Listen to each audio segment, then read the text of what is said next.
Ils sont originaires du Moyen-Orient ou bien comme eux de l'Afrique de l'Est. Pour ces demandeurs d'asile, la place Napoléon est un repère, un lieu central de la capitale vendéenne, une base en attente d'une vie meilleure.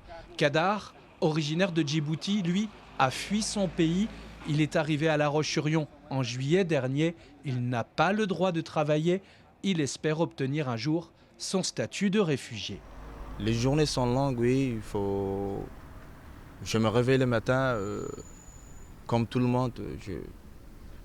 Je viens ici souvent, à Place Napoléon. Je m'assois. Quand je trouve des gens de ma communauté ou d'autres gens discutent ici, et puis je rentre. J'aimerais faire mieux, mais je ne sais pas où commencer en fait. Pays en guerre, dérèglement climatique, la France est amenée à accueillir de plus en plus de demandeurs d'asile. Selon la préfecture de la Vendée, 30% de ces demandeurs d'asile se voient reconnaître la qualité de réfugiés. Plus il y a de demandeurs d'asile, de facto, plus il y aura de réfugiés. Donc il faut renforcer les moyens de les intégrer. Donc c'est ça notre devoir collectif. À La Roche-sur-Yon, la plateforme Agir se charge d'accompagner ces réfugiés afin de les intégrer en France. C'est le cas de cette femme somalienne arrivée il y a 4 ans. Elle est à la recherche d'un logement.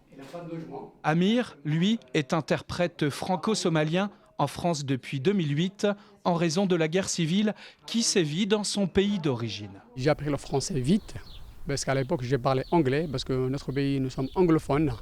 Et puis après j'ai passé pas mal de tests pour avoir la nationalité française. Je dois passer les tests.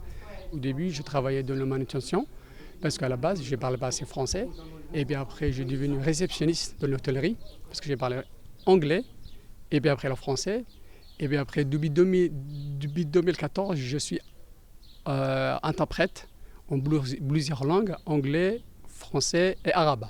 Apprentissage de la langue, logement, travail. Aujourd'hui, la Vendée est plus que jamais mobilisée pour intégrer dignement ces réfugiés.